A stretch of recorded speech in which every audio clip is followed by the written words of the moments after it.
Welcome back to the bench. So we're looking at the NC40A that we're calling Charlie, but we're first going to take a tour of the 40-meter band at 3:07 p.m. Pacific time and show you that I guess we had to move and let you see Rusty's S meter. So Rusty's S meter says pretty low, maybe S1. And we should hear a signal at 7040. That's the usual broadcast station. There it is. And then looks like not much, all the way to 60, 68 or so. I think we'll hear digital up around 74. Oh, not much, a little bit. All right, now we're gonna turn off Rusty and turn on the NC40A and turn up the volume. And we'll first start at the top of of Charlie's tuning range.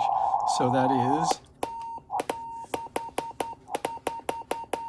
64, and we'll tune down.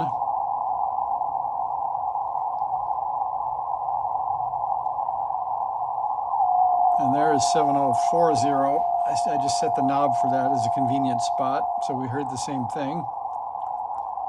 And then there's my one birdie, which would be at 20, I guess. Haven't put the filter in for that yet. And that's where I've got the tuning set down to.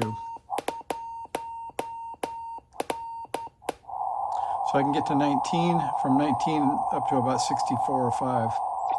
And there's nothing on the band except that one station. And I think over here is about 60. Okay, that's 60. So the other thing I want to do is show you a couple of things that people commented, pointed out. So one is that I think people saw me tuning up and looking at the scope, just sending V's on the key. And there's a cool feature in the KC1 where if I push both buttons at once, I'm in command mode. I can send a K. Okay, there's continuous key mode. If you get the wires out of the back of the keyer, it works. So that's keying us at a couple of watts. So that's easier than just sending V's if you're tuning the antenna tuner or something like that. There's another couple of cool commands. One of them is S.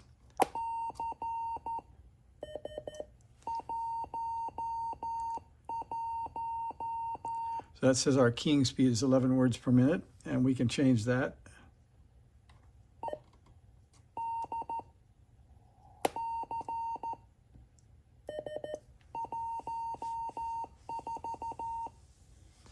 Okay, so now we're at 14, that's better.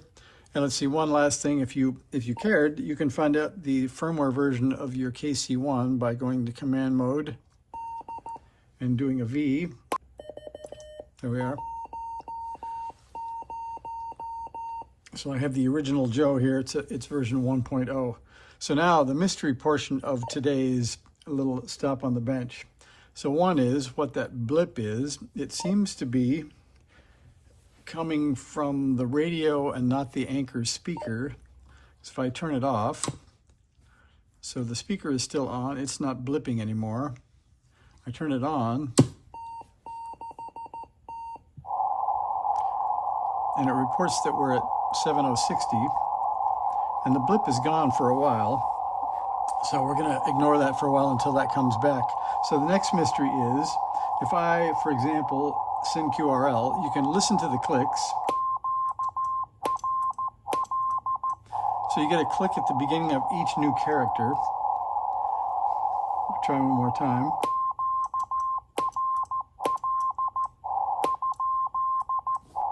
Okay, now if I play the recorded CQ in memory, listen for the clicks there.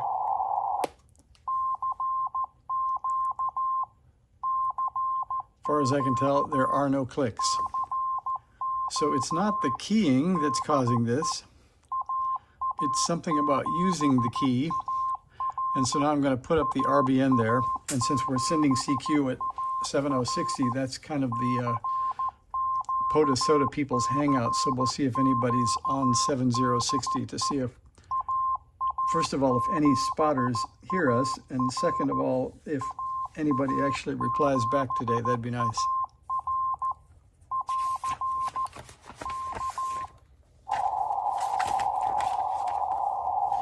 got the pen out just in case we get a reply, but so far nothing. We'll do that again.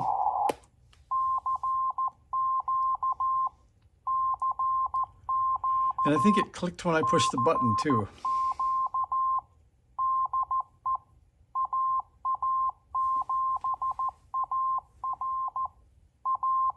Oh, look at that. We've got some spots going on. So let's see what they are. So our spots so far are NT6Q and W6YX. And that would give us a 5 dB and a 13 dB signal happening right now. And the distances are 405 miles and 11 miles.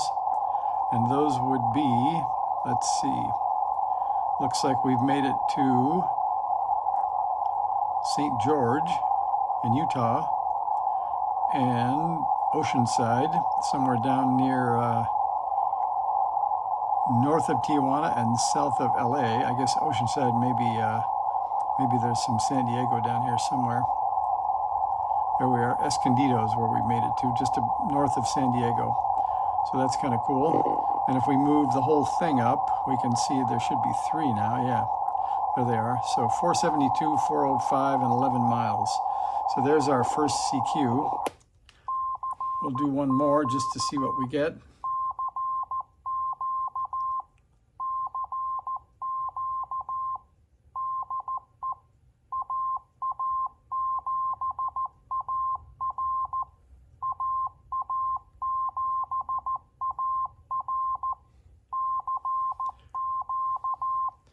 Let's see what we got.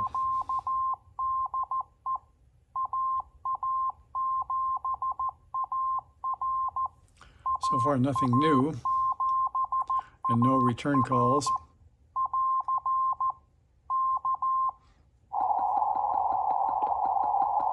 And some people told me to be more persistent, that I should call CQ for like 10 minutes straight and see if I get a call back.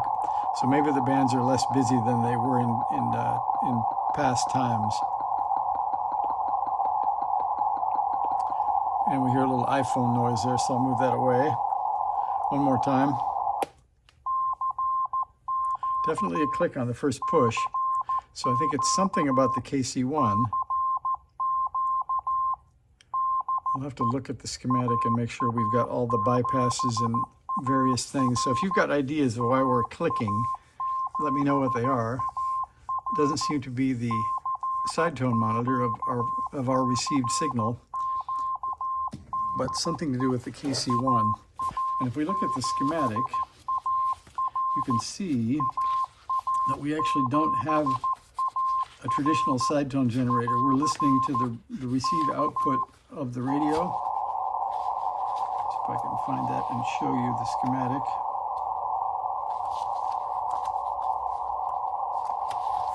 So what we have instead is we have the receiver, and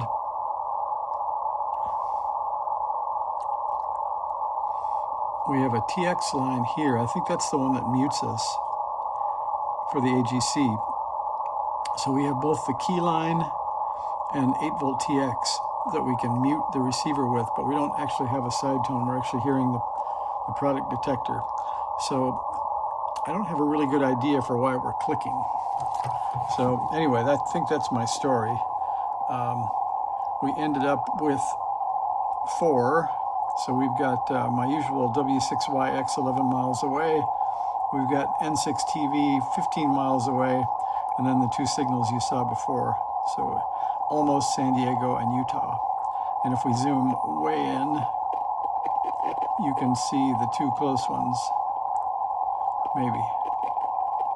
So there is Cupertino, and we're automatically zoomed back out. Anyway, you have to trust me. I think one is up near Stanford, and I forgot where the other one is. So there's a couple of minutes to look at the NC40A on the bench again. Another thing coming up is Rusty's going to get a new battery. So that came in the mail. So there's a package to open up. We'll put a new battery in Rusty next.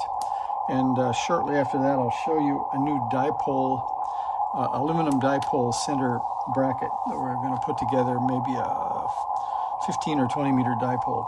So thanks for watching. See ya.